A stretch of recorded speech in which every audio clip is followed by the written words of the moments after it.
En lugar de estar destinando recursos a recomponer las ciudades y a favorecer iniciativas para apoyar a la población post-COVID o dentro del COVID, estamos gastando en proyectos que ya no son necesarios.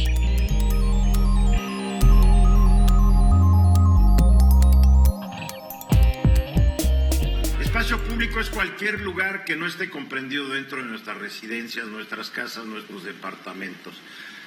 El espacio público es donde transcurre gran parte de la vida de millones de personas. El espacio público es lo que ocupamos para irnos de un lugar a otro. Y mucha gente vive en el espacio público y se gana la vida en el espacio público. Y por eso en una época de pandemia, entender este concepto y cómo podemos aprovecharlo mejor y cuidarnos es importante. Juan. Sin duda, Eduardo. Vale la pena destacar esto porque el espacio público se volvió desierto gracias a la pandemia.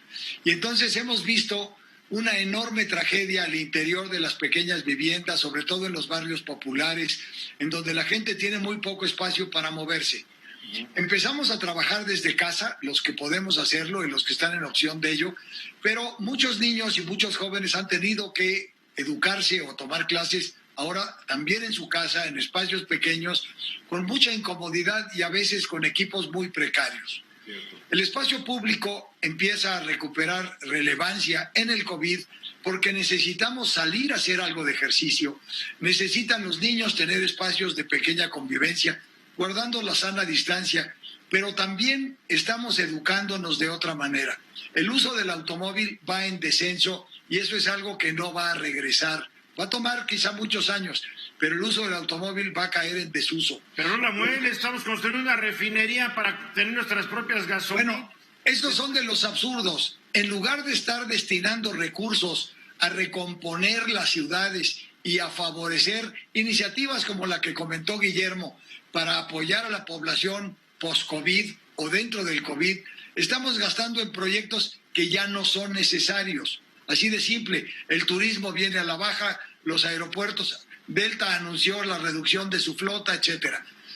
En fin, el espacio público lo comprenden las vialidades, las banquetas, los camellones, las plazas, los parques, todos aquellos espacios que, como bien señalaste al inicio de la plática, utilizamos todos para desplazarnos, para convivir. Hay venta de alimentos, hay venta de artesanías, hay gente que vive en el espacio público, muy lamentable, pero sucede. ¿Qué necesitamos? Y tomaría el ejemplo que puso Guillermo en su bloque. Necesitamos mostrar mucho más empatía y mucho más solidaridad. Voy a poner ejemplos.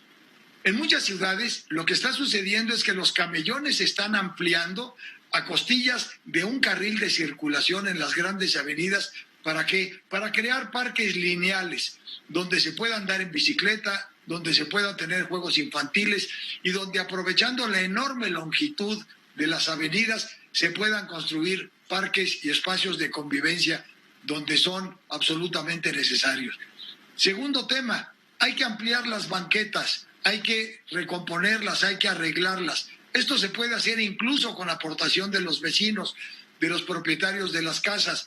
Las calles son fundamentales, las banquetas son fundamentales para que la gente salga. Que por eso se paga el impuesto predial, para que te arreglen tus banquetas. Es correcto.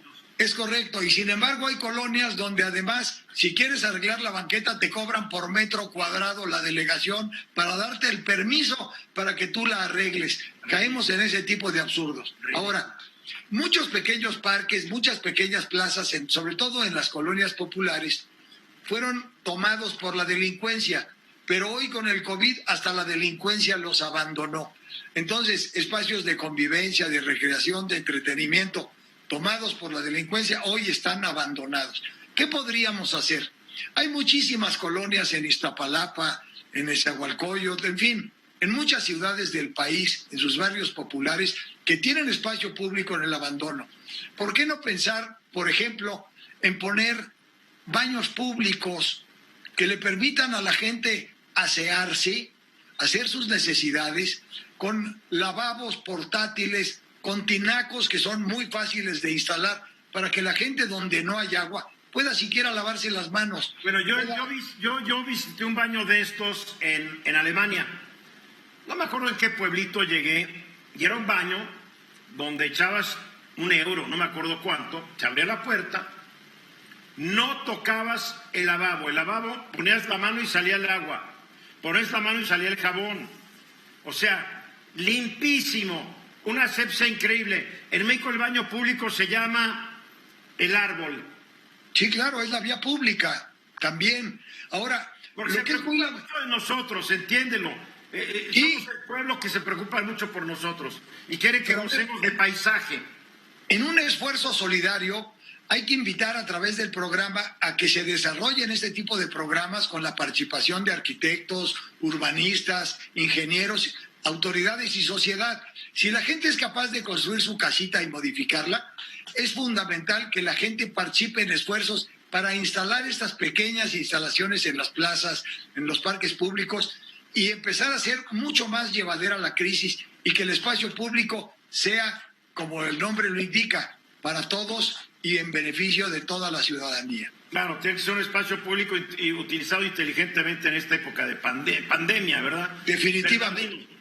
Oye, Juan, pero si es todo lo contrario, porque yo tengo entendido muchos ciudadanos, muchas personas, lo que quieren, y hay mucha demanda de casa, ¿no? De espacios públicos. Ese es un primer elemento. El gobierno pues procura a lo mejor por ese lado dar más casas de habitación hacia los habitantes, que en lugar de hacer espacios públicos, o a veces no está para dar casas a nadie, mi querido Bernardino. No, bueno, digno, mi querido Eduardo, pues nada más déjame decirte que la casa es digna, ¿no? Se dedican al espacio público, pues, estar subsidiándole casas a medio mundo, que a veces tienen 2 y 3 que les hemos regalado. A ver, todos los reglamentos de fraccionamientos del país, todos establecen espacios públicos, espacios recreativos, espacios para la educación, para el comercio, etcétera.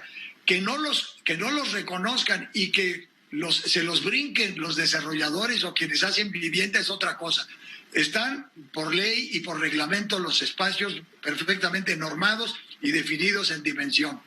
Tú ves las zonas urbanas, las zonas en la ciudad o en las colindancias de la Ciudad de México, están agarrando los cerros para poder hacer casas de habitación y lo vemos en cualquier lugar. O sea, poco urbanizado esa parte. Entonces, el espacio público no está respetando. Aquí en la avenida... Es el desorden y la corrupción. Ese es el otro tema. Entonces, el desorden y la corrupción. Presidentes municipales que le dan permiso al compadre que es dueño de una parcela, y órale, no hay calles, no hay drenaje, no hay nada, y lo venden como fraccionamiento. No tienen vergüenza. Guillermo.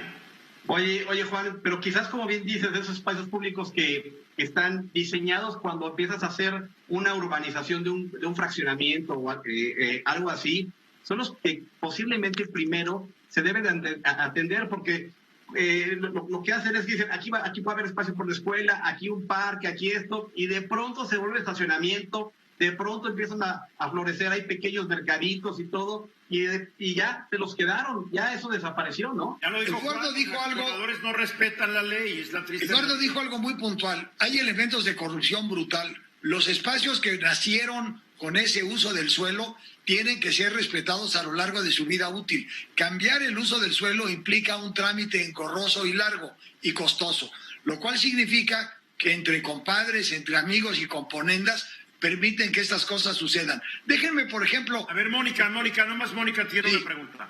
Hay un tema que me parece muy importante y es la gestión de la basura.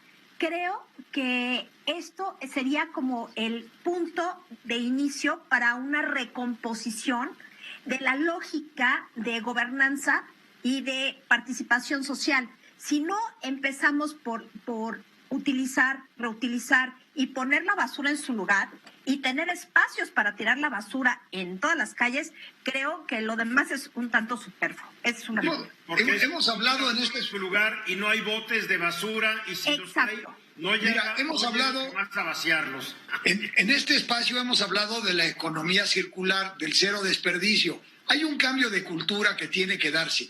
En la Ciudad de México se instalaron ya 2 plantas para poder triturar desperdicios de las obras, lo cual ya es un gran avance porque es material que sirve para las calles.